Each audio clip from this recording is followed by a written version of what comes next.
dulcet tones, really. Yes. Dulcet tones. You have a voice All for right, radio. well, okay. Let me see. Let me try my dulcet tones out. Let me find the right thing here. Oh, I didn't turn your mic on. I apologize. There we go.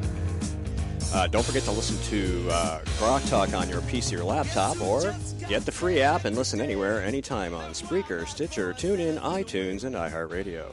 This and past programs may also be found on YouTube and Ustream. And as always, all of it and more is at GraniteRock.com.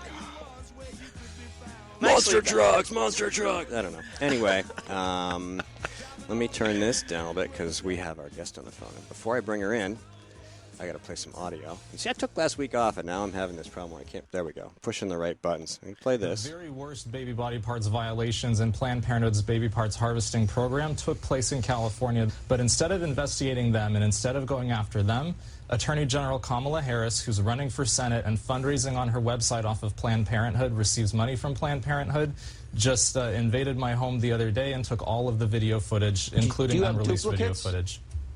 Our next guest is Anika Smith. She's an associate editor at The Stream. She's also been an editor at the Mercatus Center, George Mason University, project director at the National Association of Evangelicals, and a policy analyst at the Discovery Institute. Good morning. Good morning. How are you doing? Great. Thanks so much for coming on. So, justice is being served in California. Yeah, I mean, this is something we haven't seen in a while. Seeing federal agents go in to seize the video footage, all the video footage of a documentary filmmaker, which doesn't make, frankly, the feds look good, the California Attorney General look very good, or the people on the video look good. I mean, really, what are they trying to hide? What are they trying to suppress here? That should be the question on everyone's mind. Well, it does strike me as very amusing that Kamala Harris, running for the Senate, taking money from the very people who stand to lose the most if any more videos are released, and here she is using her power, her authority, to seize this evidence before anybody else can see it.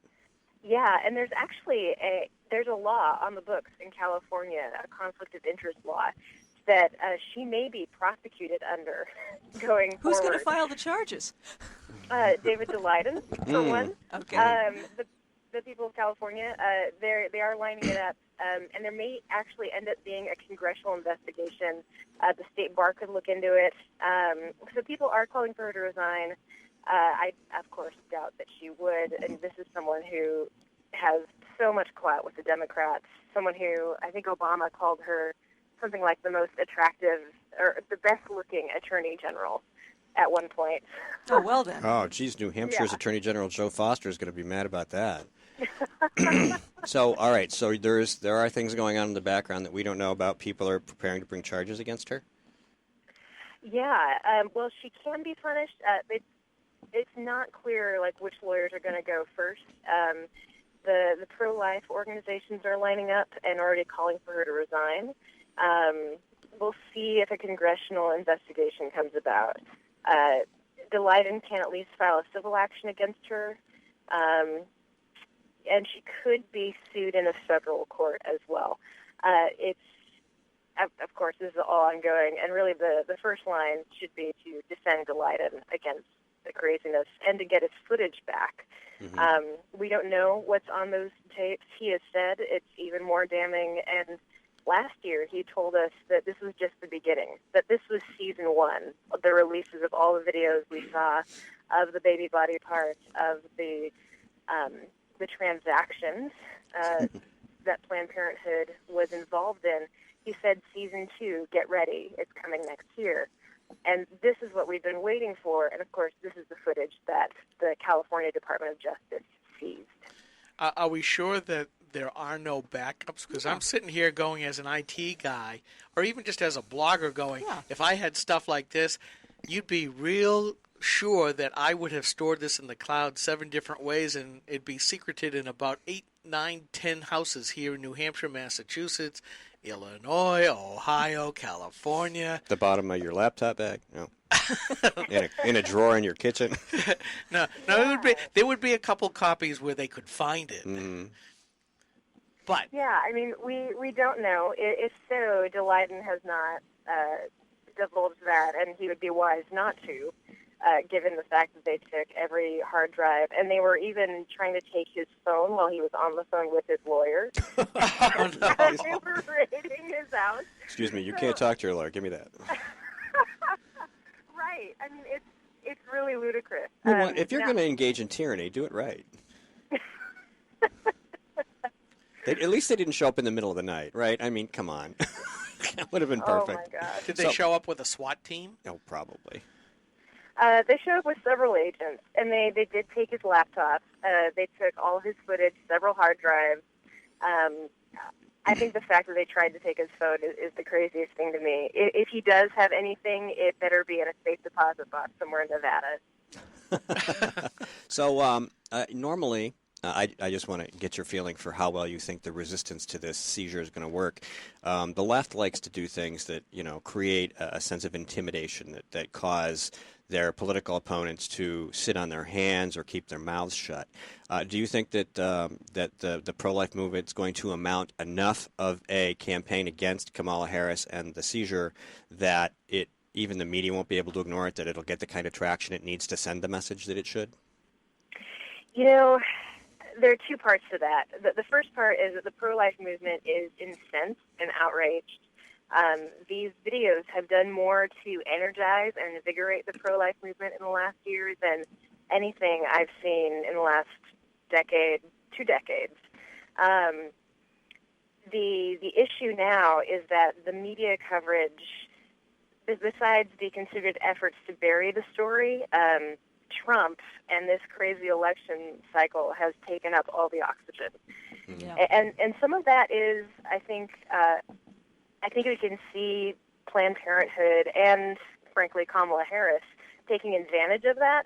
It's no surprise that this raid happened on Tuesday, the day of the primary in Wisconsin, the day when everyone was talking about Trump and Cruz and how's the narrative going to change, and no one really was taking a look at it. In fact, I bet that most people saw the headline about Trump apparently blowing off pro-life leaders. More people saw that than saw anything about David Daleiden getting raided. But is it, here in New Hampshire, the pro-life folks really played a big part in the election. We had former Massachusetts Senator Scott Brown trying to run to become the junior senator from New Hampshire. And during the campaign, there was a lot going on, but his part in it is that he tried to out-abortion uber-abortionist Democrat Jeanne Shaheen. And he found out Didn't work. Yeah, he had big commercials up on TV, the whole bit. And She's got over 1 million from Narrow. He can't beat that. There's no way. He got slaughtered. He had also ticked off the Second Amendment folks here in that's the what state. did him in. Yeah, and I happen to belong to both of those two subgroups. He did bad. But anyway, I'm sorry. He did bad.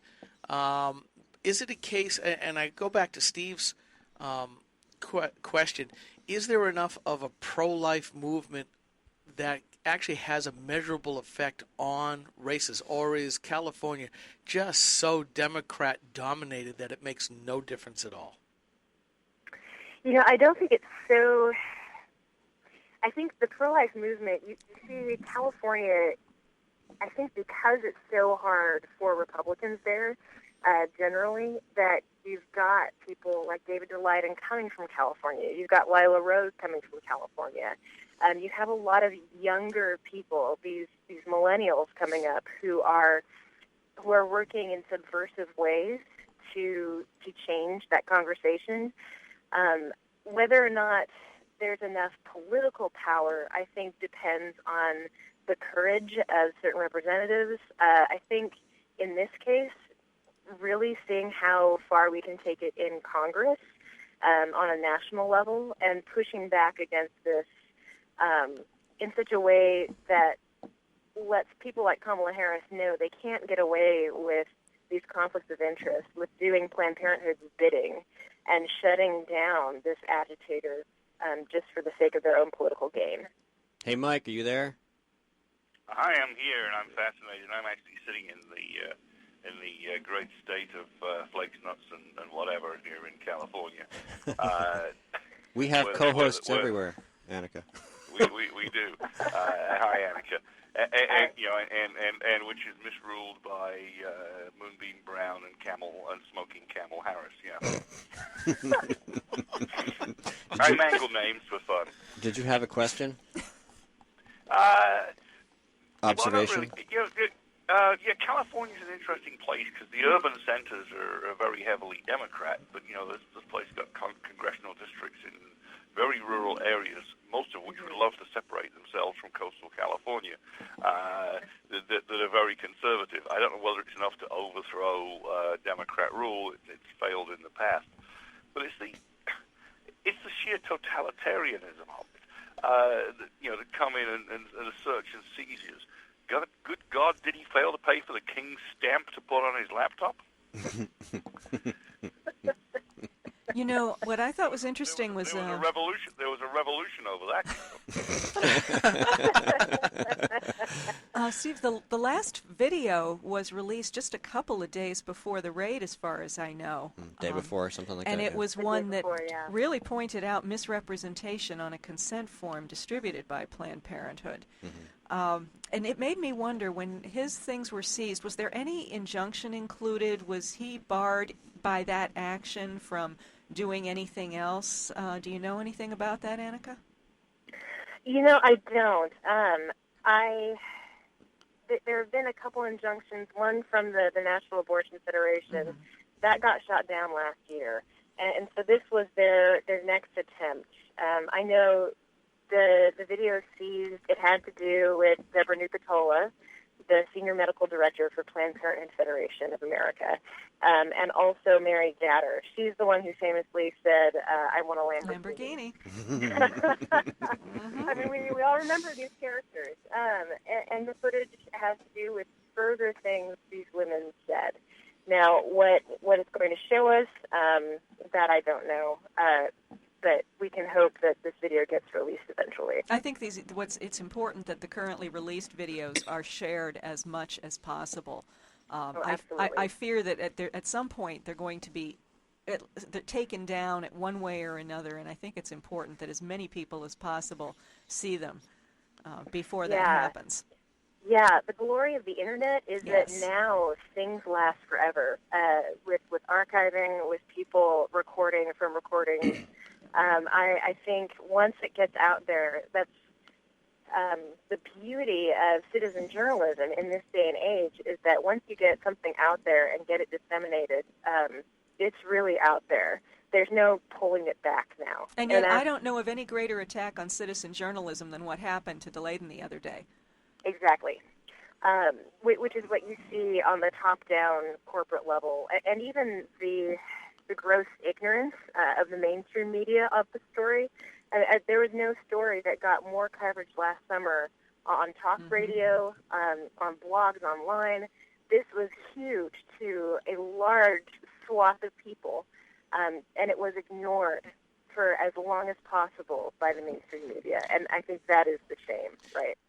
But isn't it a fact, though, that the new media really is starting to... Oh, I'm hang sorry, on. Mike, I can hear you. Go ahead.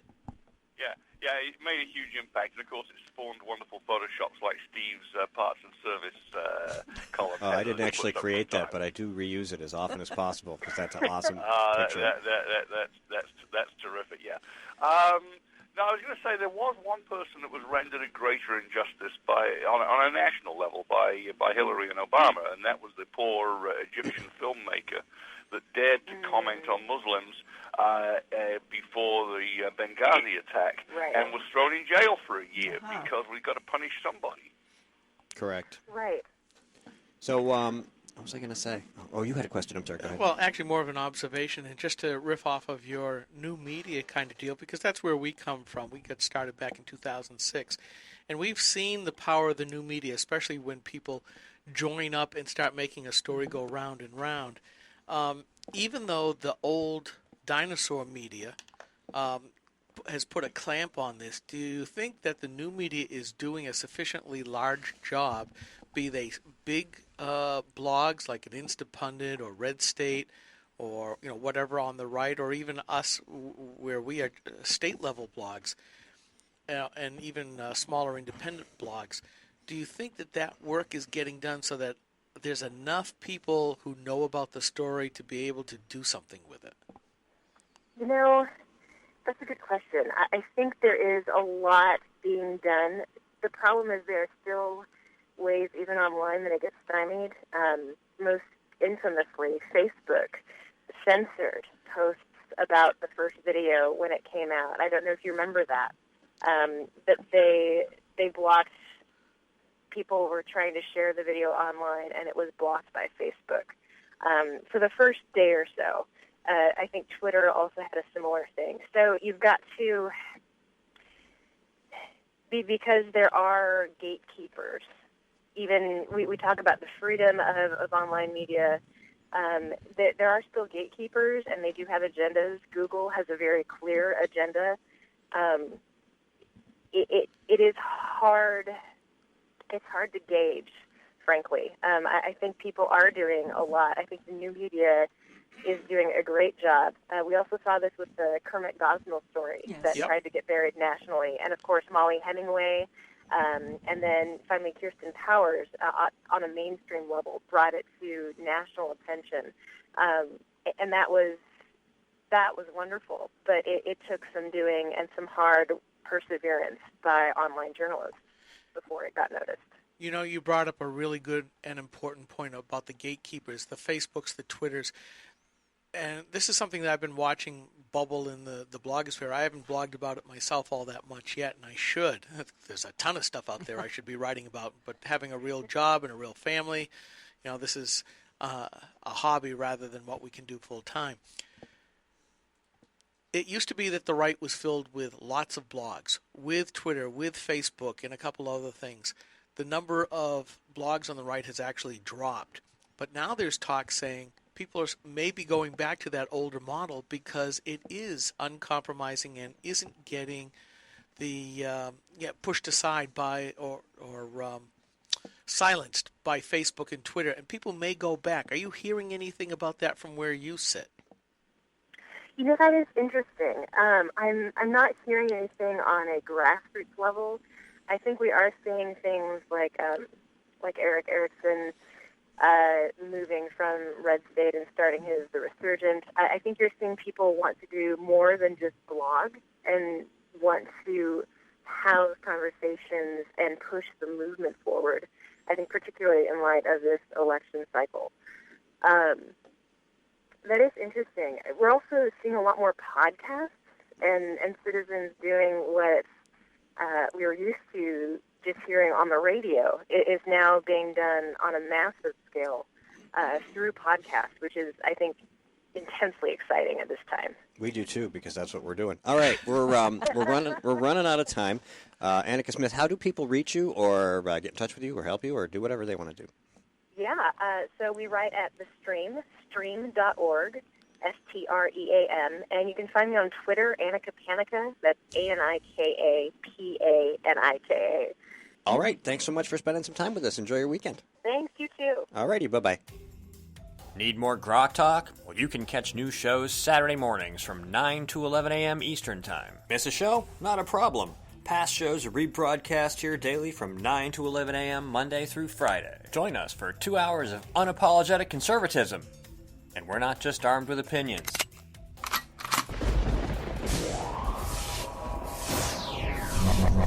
Rock.